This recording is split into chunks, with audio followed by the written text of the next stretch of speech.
incroyable, magnifique, and indeed bon. That was France today as they've knocked Morocco out of the World Cup. James, Jonathan, great to have you with us. We're going to be talking all about that.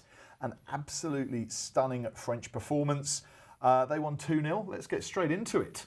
Was it a case of France? France absolutely dominated, it should be said. The XG told an even stronger story.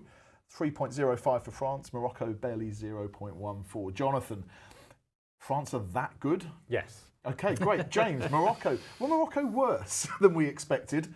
And if so, what do we think so? I think Morocco have seen France. I mean, I don't really want to say that they got a bit scared, but they've changed everything in their approach to the game.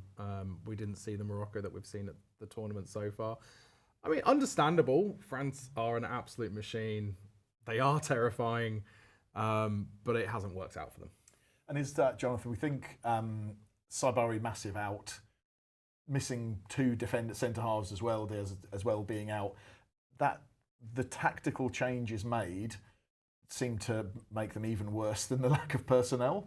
Yeah, I think anyone who plays France this World Cup, you're going to be second best. You're on a hiding to nothing, and anything that you can claw out of the game will be something to cherish. You look at how this tournament has panned out. It's largely been attack versus defence. We've had the occasional transitional game. France can do all of it. They can go in behind with pace. They can play in front of defences with Elise. They've got dynamic fullbacks. They win the ball high in midfield. Rabiot, I mean, at the start of the tournament, there wasn't a natural balance of the pair in midfield, but Rabiot's had a really good tournament. I wasn't convinced that he should be in the starting 11. So for me, the only slight concern would be Upamecano.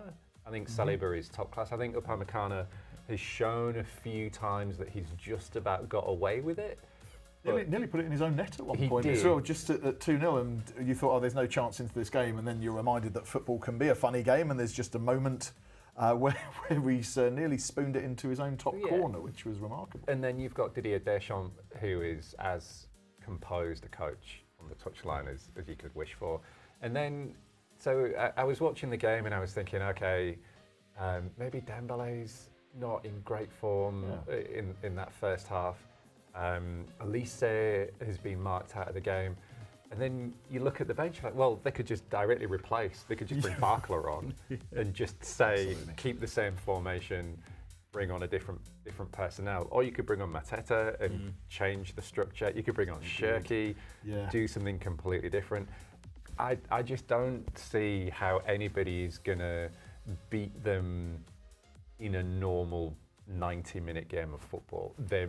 Clearly they can make mistakes themselves, or the terms of the game might change with a sending off or I don't know. A chaos ball. Chaos ball might be worth trying. I think the only thing really is force France to not play their game, and no teams. I mean, Paraguay probably came the closest to it, to saying to them, no, try something different against us. Didn't end up having to, but a team's got to find to make them change, because, like you said, they can change with the players they've got on the bench, but we haven't actually seen them change yet. So how good will they be when they change as a collective unit? The question is, how do you make them change?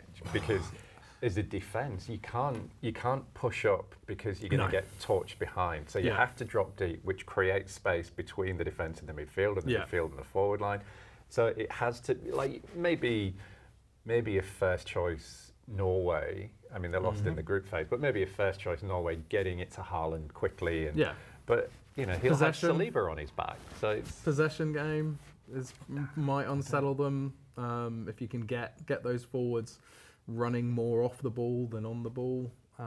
Maybe, it's hard. It's take greater minds than mine to figure it out, but they're very strong favourites for the tournament. And, they should be.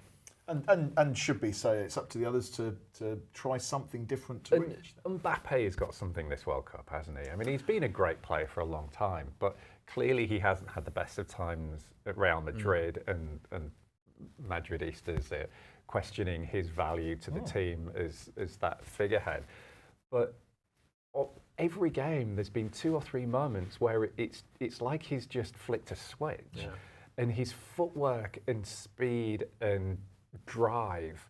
It's just irresistible. I don't know how you can defend against The it. moment, Mbappe for me today, and I will admit to my eternal shame that I questioned Mbappe today. He had missed a penalty. He had just been put through, clean through on goal and shinned one over the bar and looked rather shaky. And there was just a close-up of his face. I thought, oh, his eyes.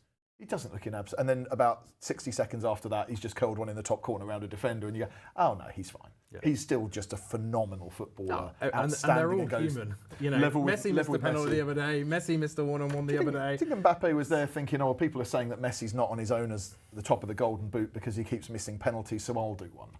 I'll have one of those. It was a terrible penalty, wasn't it? It was. I actually just don't think Mbappe's thinking about anyone but himself and his team. I mean, he's so switched on for France. I mean, you comment on Rabiot. I've always thought Rabiot has outperformed his club form for France. Yeah. He fits in the system. It's the midfield's almost built around him to a degree. And I don't think Mbappe's thinking about anything but himself and France, and no one in the French team should be thinking about anyone but themselves. So that penalty, is it time to end the stutter, Jonathan? It just feels like we're seeing penalty after penalty missed. I don't feel like I am capable of You're qualified for, okay. Kylian Mbappe how he should score goals. However, there is clearly an issue with interference between the whistle being blown, awarding a penalty, and the penalty kick being taken. We saw it today. There was a minute or more delay while VAR checked something.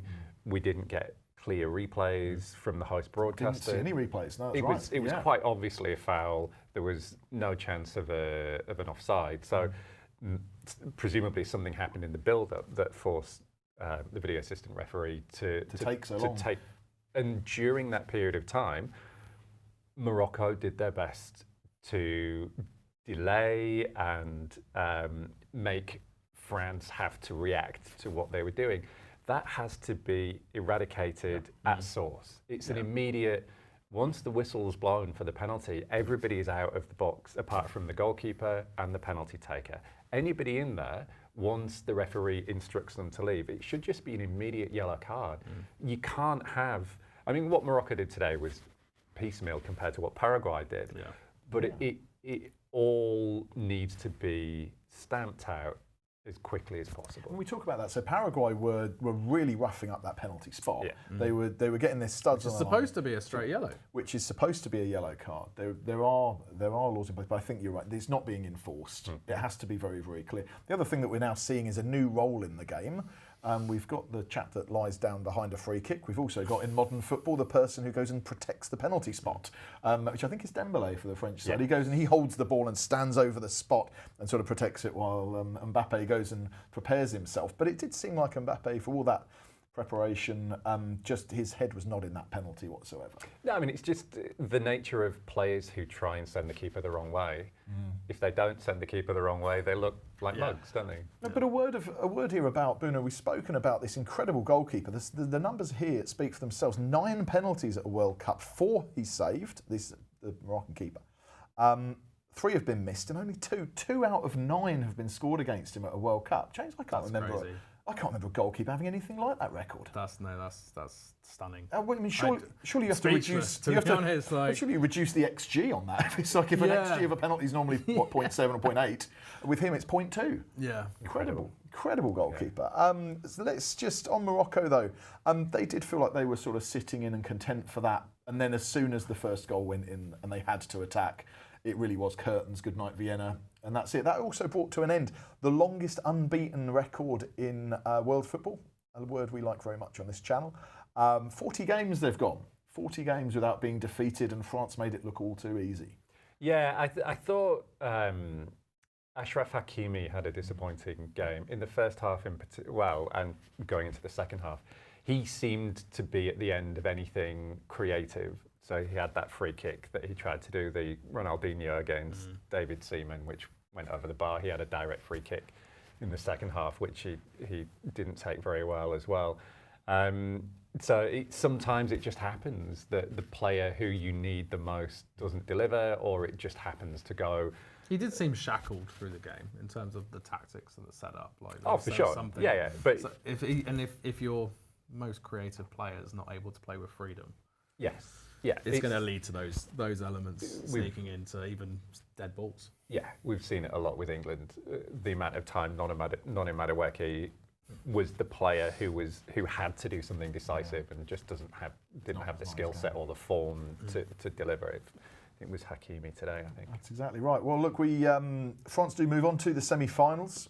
We will find out how that has affected their and Morocco's respective vibes. But coming up after the break, we've got 3 more quarterfinals, and they are absolute belters. We'll be previewing those. Stick with us. This is the Unbeaten World Cup Show.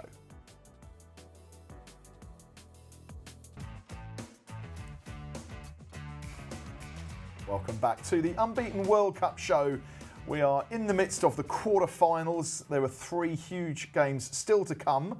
Let's jump over to the Belgium camp now. They've got a game against Spain and find out what Thibaut Courtois and chums are saying. And Spain is a great team. I think they are one of the favourites to win it. So obviously we start as an underdog against them, but as a football, everything is possible, and I believe that we can win with all respect. But obviously they are the favourite. We know that Lamine is a great player, one of the biggest for now. So I don't think that we have to work like in a special way to stop him. But of course, like I said, we have a lot of quality, and we will play with our quality. There we go. Belgium saying they can win. Tough ask though. Spain is. I think they can. They can. Can is okay, but how are you going to win if you can't score and Spain aren't going to let you score? Yeah, it's all about what Belgium turns up, really, in terms of what game we're going to get. I think he's right. Belgium do have quality. It's really easy to judge them on their first few performances, which means they're not going to win. But yeah, it's again, they've turned up so little, and whether they've got the drive to get a result this time without the cloud over the game as they did against the US, I don't know, but I think they can. I mean, it's just if you can unsettle Spain enough to not let them not have the ball, which I don't know if Belgium can, but they could. How do you say? What sort of a game are we going to be getting here, Jonathan? Will De Bruyne and Doku stay on the bench? Will they? What are we expecting? I don't know from a Belgian perspective because Rudy Garcia has been so creative. And You're a fan, aren't you?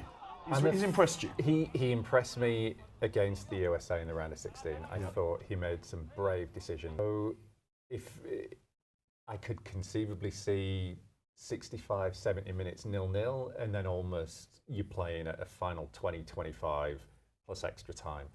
And when it gets to that, I'd back Courtois in a penalty shootout or in those kind of really clinch defensive moments over Unai Simon. Yeah. And you know, if they do play the same kind of team that started against the US, bringing Doku on against a tight defence, bringing De Bruyne on against a tight defence, I can see how that could work. It's just whether they can get to that point. Yeah. Assuming Spain are just going to totally dominate possession. They mentioned there Lamine. We assume he's fit and going to be the key figure in this game. Can he break open that Belgium defence? Maybe not quite taken the headlines in the way of some of the other bigger players at the tournament, James. Or he's come in injured, isn't he? Yeah. So even if he's fit, he's not 100%. Is now his time to shine?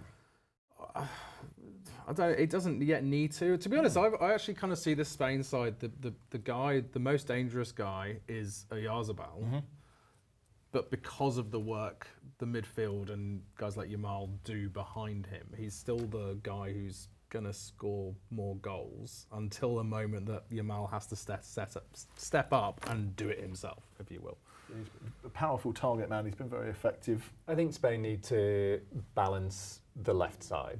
So if you think about how Yamal plays for Barcelona, there's the pace of Rafinha. When they won the Euros, there was Williams on the opposite flank.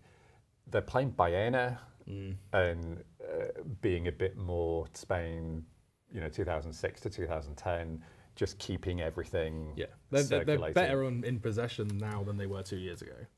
Yeah. And partly because of that. Yeah, but I think I would like to see them be a bit more dynamic and play a genuine left-sided forward, and then that would allow Yamal that it would balance the pitch, so you can't double team Yamal or just assume that he's the outlet ball, and it's going to be slow on the other side.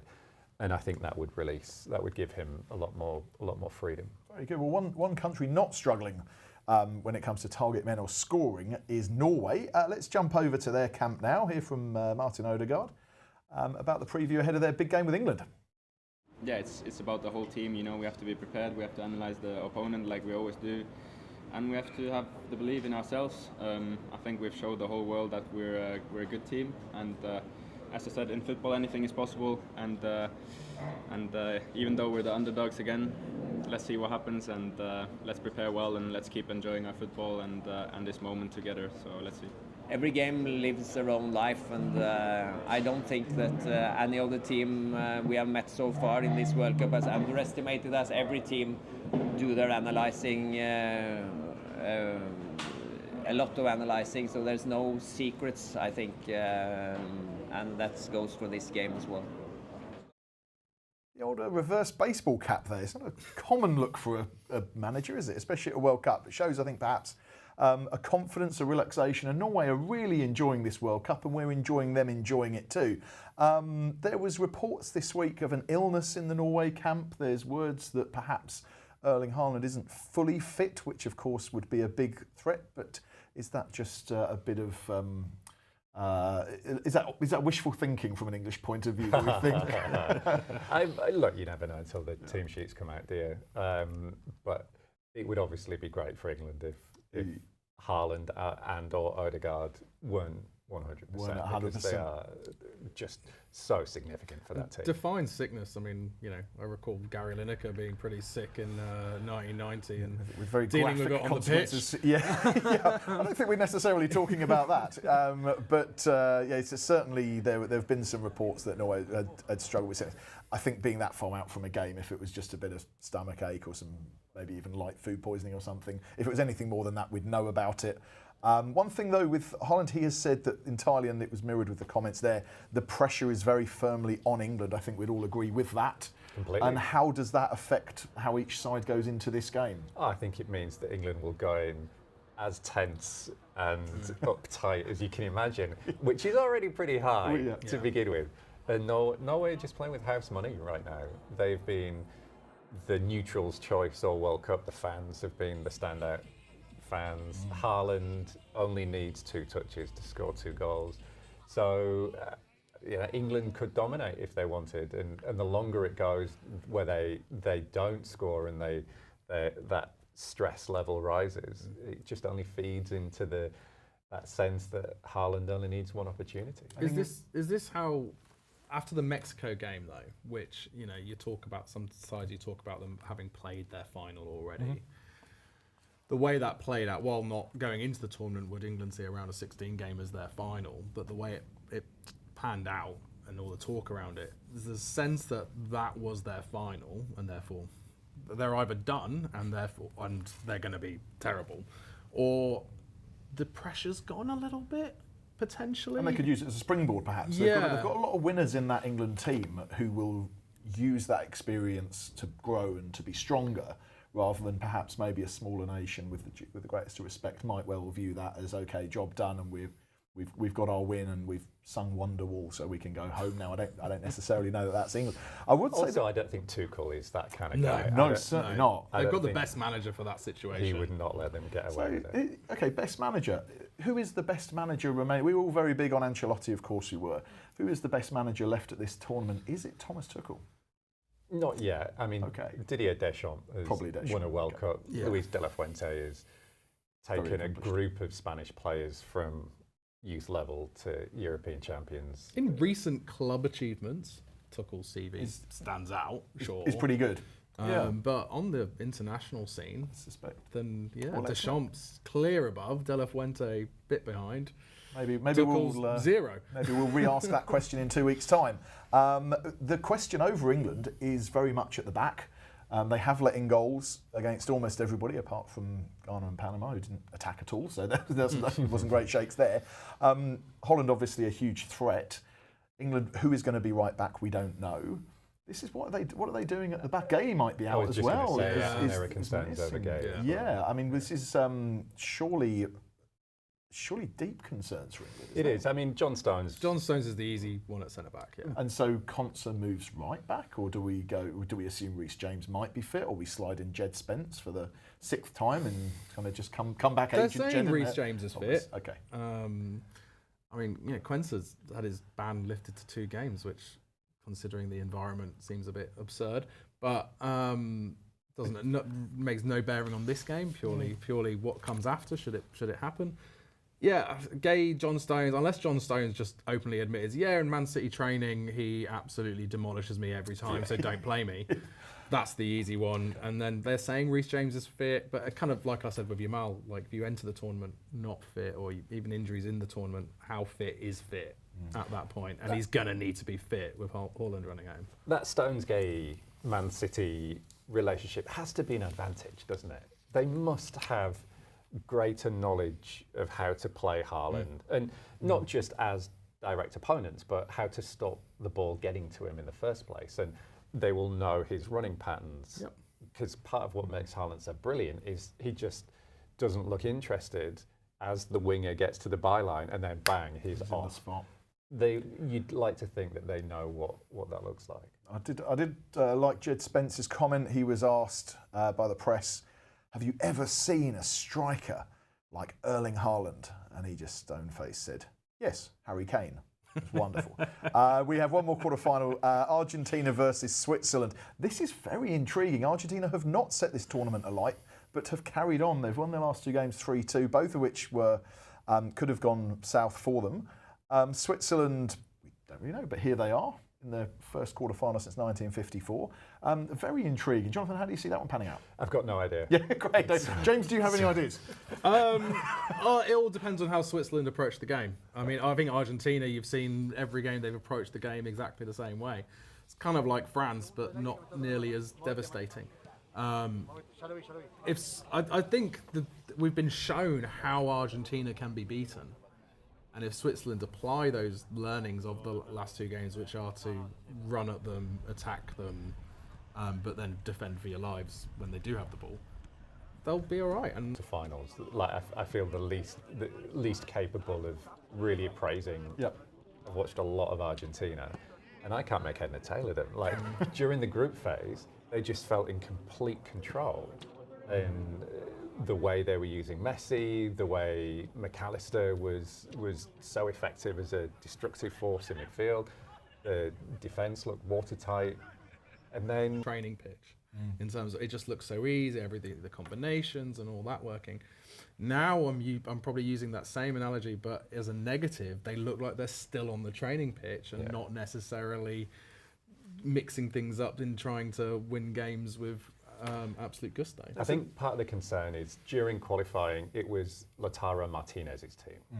And then there's a sense that it's going to be Julian Alvarez's team after this World Cup. Neither of those have really stood up yet. And they might argue that they've not been given the opportunity because it's still Lionel Messi's team at this tournament. Very much so. So I think Scaloni has a difficult job figuring out what each iteration looks like and how to activate it in game. Like we've seen with France, Deschamps he just knows now how to operate that front four, which personnel to activate at different parts of the game. And I think Argentina have a similar challenge. There's a narrative building, and especially since the last game, around Argentina and refereeing. Egypt obviously have been very, very critical and upset about the decisions that they see as having not gone their way. The stats somewhat back it up. Argentina are getting only 1 yellow card for every 22 fouls they've committed compared to England. That number is only 7 for every 7 fouls that England commit. They're getting yellow cards in comparison. The suggestion being is that referees are favouring Messi or favouring Argentina. I don't necessarily buy into that, but it's just when narratives happen and everyone's talking about this focus.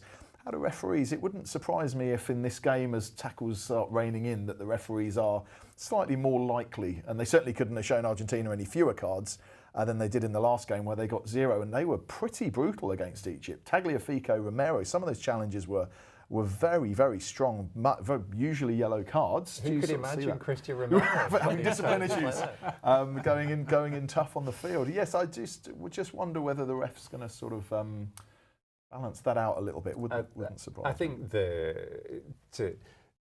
to answer the obvious question, no, I don't think there's any conspiracy involved. I don't think anyone's trying to bend the rules. I think Egypt can feel hard done to. They did not get the rub of the green, absolutely. And I think if I was Egyptian, I'd be furious about what happened. That doesn't mean that there's a conspiracy. But I think what we've seen during the tournament is two different types of referees. We've had like Michael Oliver, who is happy to dish out yellow cards early, set a tone, and basically tell the players, you're playing under my rules. You can't get away with whatever you want. But within a pattern of trying to let the game flow, and I think some of the other referees are letting the game flow without making clear to the players where the boundaries are. And Argentina's football culture is built around exploiting those grey areas. It's part of the national characteristic, and they're proud of that. And the personification of that was Diego Maradona. And you think of his career, and particularly at a World Cup level, that's and how he became legendary. Yeah, I mean the stereotype is angels with dirty faces, and they do that better than anybody in football history. Very good, very good. Well, that's the preview for the quarterfinals. 3 epic games over the next couple of days. We are going to be back because we've got some vibes to go to, and the 2 teams who have the best vibes in the tournament up until today. So James will be telling us how the game from earlier today has affected that. We will see you in just a couple of minutes. This is the Unbeaten World Cup Show.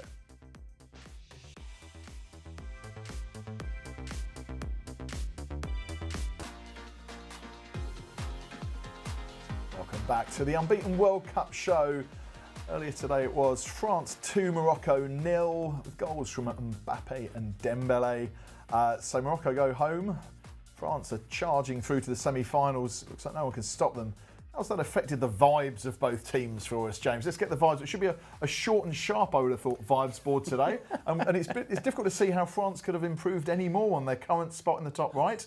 But up until earlier, Morocco had the best vibes in the tournament, we felt. How's today affected everything? Yeah, I mean, look, Morocco are going to be disappointed. I mean, we all know where this is going to kind of finish, at the end of the segment. Let's not hide that. But, Morocco should have approached this game more confident in their own ability, I think.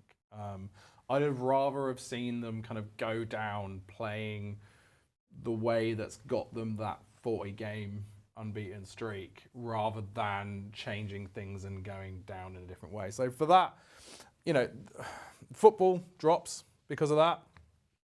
And then they're not going to be happy at all with a quarterfinal exit, as much as it was to this French team. So for that, vibes drop for a little bit lower. So that's where they end the tournament for me. Slightly above average. Slightly above football average. and vibes. I mean, it's quarterfinals. They should feel good about it. Yeah. They won't, because this was disappointing. But they've gone out to what we're all calling the eventual winners at this point. Which I do want to keep bigging up France, because I feel like if I can give them a big enough sense of security, that's going to be what ends in their downfall for when they play England in the final, of course. I have heard that they are watching. Yes, they do. Yeah. There's at least one Frenchman watching, I believe. So, am I moving France? Yeah. We mentioned Dembele earlier. We mentioned him earlier in the tournament. Is he coming along for the ride with Mbappe? I mean, this is only the second time in World Cup in the last 50 years of World Cup, that 2 players on the same team have scored 5 or more goals. And that's Mbappe with 8 and Dembele with 5. The only other time it happened was 2002 with Ronaldo, R9, and Rivaldo.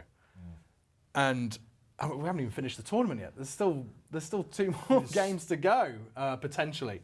So do I shift them? Do they edge, or do I reserve that? I think they've got to feel good. Vibes go. Have they been tested yet? They've got a little room to go on the football, but Yeah. I'm really happy with that. I like the vibes shift as well, just because of how amazing that kit is. Yeah. Such a beautiful kit. Yeah, it's hard. Short of building a bigger vibes board, there's not many more places to send France. That's fantastic, James. Yeah. Thank you very much for that. Let's something that might affect the vibes. Come back and join us.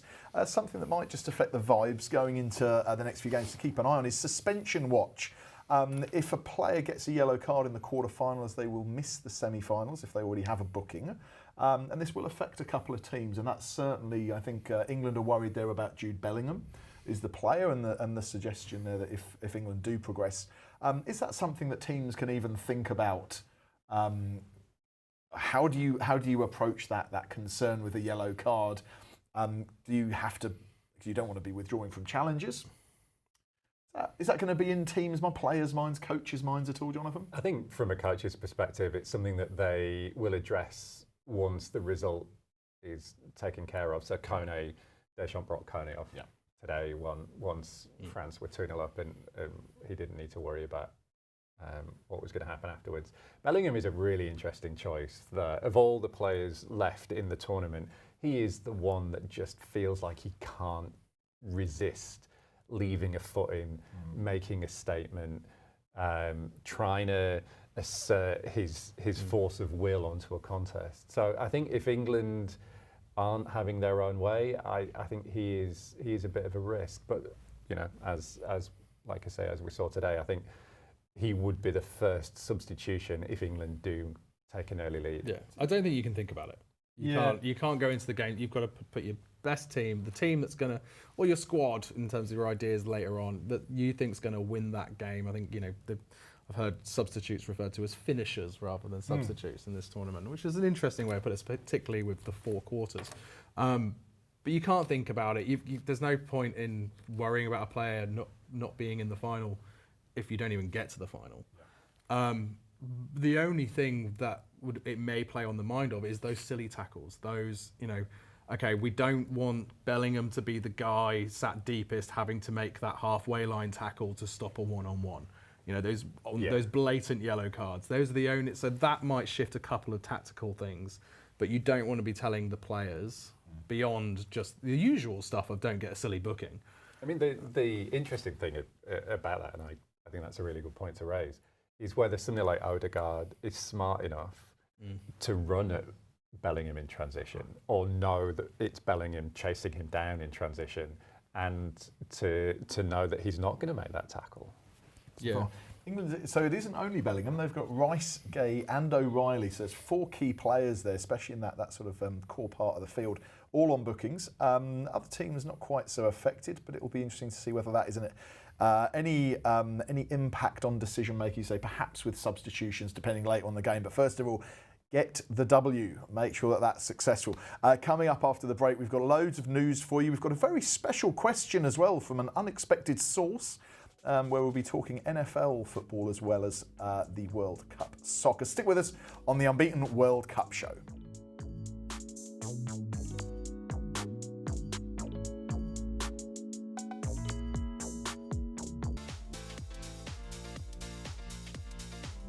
Welcome back to the Unbeaten World Cup Show.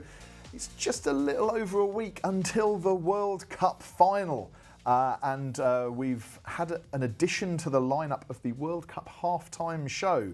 I think the first time we've had a World Cup halftime show. As says the English people looking at me in disgust at such a thing. An absolute act of barbarism to have a halftime show in a World Cup final. Never heard such a thing.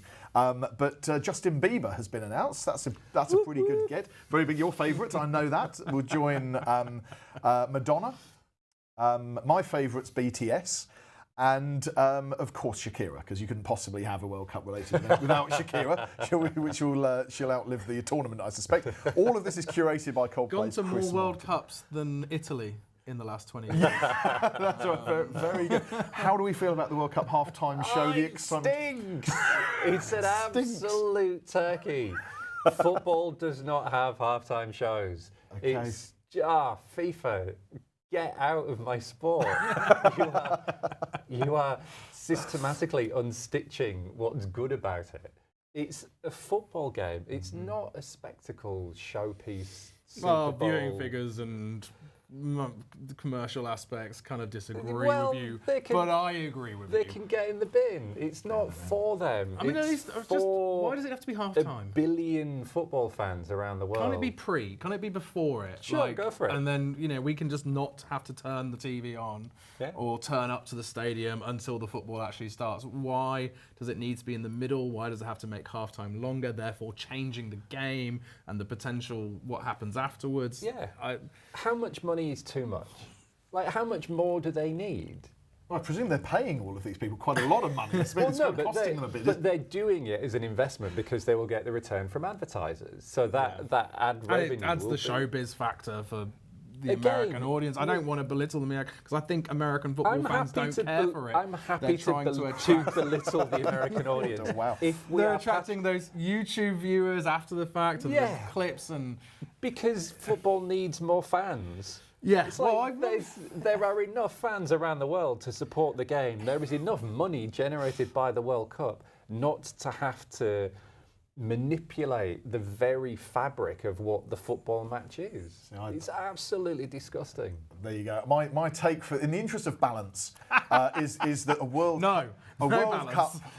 Cup should represent the culture and meaning and heritage of a country, and a parade of gormless celebrities is absolutely fine for perhaps what we're going to see. I just don't know how does it Of course, reflect. US fans. How does it reflect the US, Mexico, or Canadian culture having half-time show?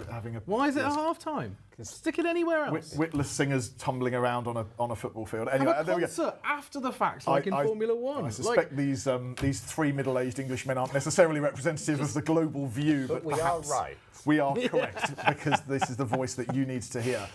Well done us for platforming diversity. Now, on a different note, I don't think this is going to get any better for FIFA, by the way. We're going to talk referees.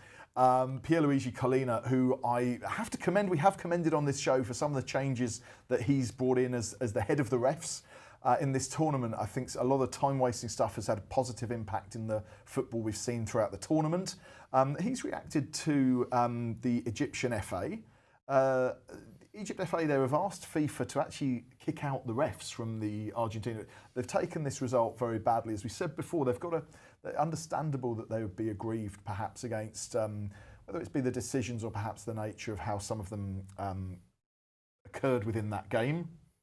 But Collina has reacted, I think, understandably strongly. I think once you do start criticising referees and questioning their integrity, it's not a good area to be in.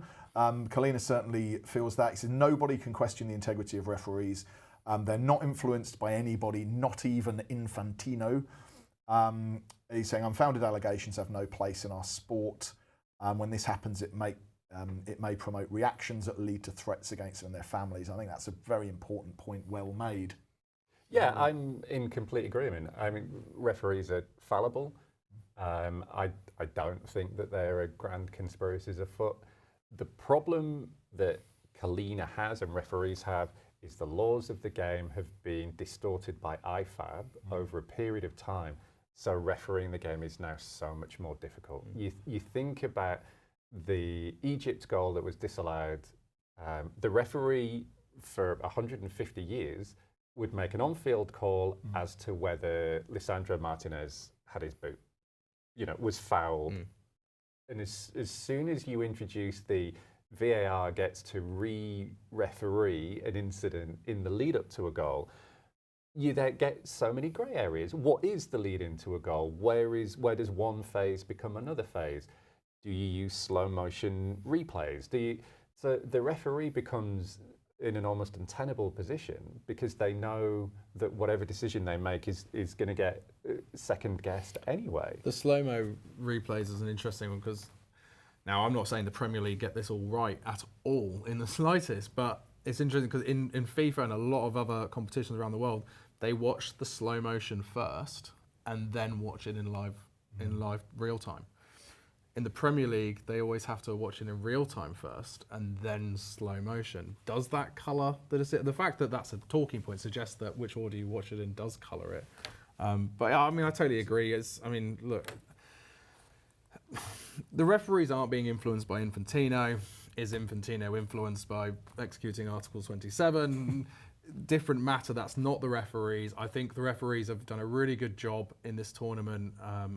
I think difference between referees is a good thing. Like I used to look at who was reffing my team's game to know what I could potentially get away with, how it's going to go. I know if he talks to me, that's my last warning. Oh, this guy I can badger all game, and like these are. I think it's part of the game. Yeah, it's an interesting point that you make as well with the referees there. They always make fewer mistakes in a game than the players. Regardless, the players make vastly more. Referees, also there's a great stat, in this World Cup referees have been covering the same amount of ground during games as any midfielder, let alone the defenders, much more the ground than defenders and attackers. They're working just as hard out there. Their feats of athleticism are excellent, and to make decisions while you're doing that in the heat of the moment is incredibly hard, which is why they should get the support that they get. Also, it should be noted as well, we have in this World Cup decided to leave one of the best World Cups referees, one of the best referees in the world, out of the World Cup because he wasn't allowed access to the country, which is a point worth making. Again, that was a disgrace. Yes, the referees. It's a tough gig. They've done pretty well in this tournament. I think it's hard to think of too it's many only mistakes. now we're seeing them getting badgered by players as well as the stakes of I think there's perhaps a comment against maybe the Paraguay, maybe the Argentina game in terms of a few yellow cards. There were a few decisions that seemed like yellow cards that weren't. But if we're getting that far, and that's the biggest complaint we've got against refereeing, they're probably doing okay. Yeah, no, I think it goes to a lot of the problems with football at the moment. The response, the referees are the easy target. But they are trying to enforce the laws brought to them by IFAB, which are bad laws. The handball law is no longer fit for purpose. Assistant referees no longer know whether to flag for offside or let it play out until the ball has been put in the net or the chance has been missed.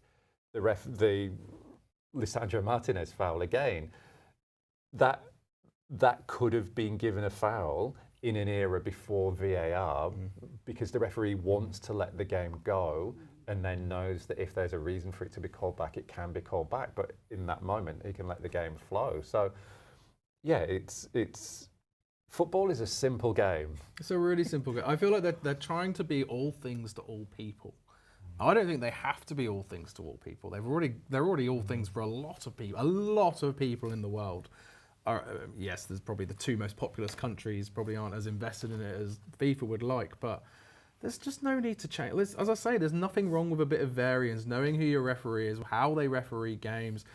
In Argentina's style of player we're talking about earlier, but they kind of pride themselves. Yeah, that's going to happen in that game, and you've got to try and match it. Or if they've got a referee from a random country, Spain, and Argentina can't do that because of that referee, rather than just trying to create this line that never goes up and down. And look at the messages, the corporate messages that FIFA send, and the partners, the sponsors around the World Cup. It's all about fair play. Yeah. It's all about accepting the referee's decision. And they're undermining that by how they're changing the laws of the game. Very good. Well, apart from making referees' lives harder and forcing Justin Bieber down our throat, it's been a very, very exciting World Cup on the field. We've got to say that. We're going to be back. We've got a big question from just about the most famous viewer, perhaps, of the show. Maybe stick with us for that. And the final words from a big day in the World Cup. You're watching the Unbeaten World Cup Show.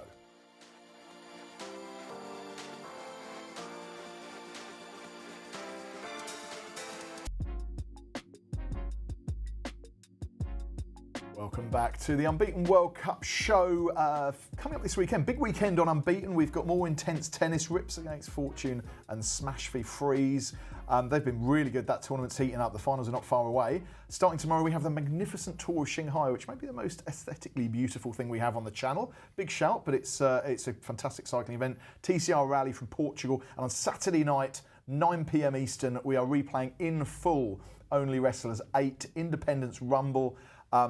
Sensational, absolutely brilliant. I've watched 40 years of pro wrestling and I've never seen matches the way that they panned out this week. Do yourself a favour, lock it in 9 p.m. on Saturday night. Now, questions. Thank you. We are getting your emails in. worldcup@unbeaten.com. And on the Instagram, we get some nice comments. Calling you all devilishly handsome and so forth. We like those, but we also do like your questions. This may not be one that we got on email. Just full disclosure here, it was a question that I saw and thought, you know what? Why don't we throw this around? So great thanks for the question, President Donald Trump.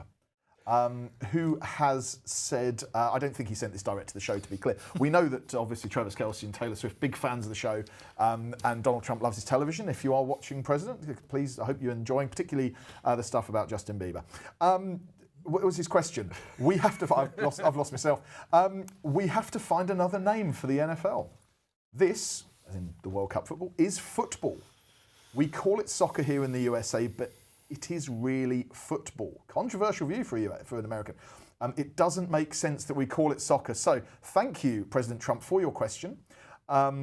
We have to come up with a different name for NFL if we're saying that no, soccer is football. Definitive word, not mine. That's President Trump's view. What do we do with the NFL? What do we call it? What do Americans? Send us your thoughts as well. James, Jonathan, do you have thoughts about what we can call beyond American football? I'll just say, I think this is the first time I've ever agreed with something that Donald Trump has Wow, okay, bit of politics there. Not that I follow him that closely. But gridiron, I think, it's been known as in Australia, the Gridiron UK, sounds good, doesn't it? call it a bit of that. Do we like gridiron? It sounds hard. It sounds... Jonathan's in despair. Yeah. He's going, I can tell you the Swiss defensive midfielder. On this, I'm not quite in my wheelhouse. No, I like NFL. It's just a different game. It's not football. I've heard arguments about people saying, oh, it's soccer, not football. You can never argue that football, European football, isn't football. It's there. You can argue that NFL isn't football because of how little they kick the ball. In my opinion... Homonyms are fine. They are an acceptable part of language.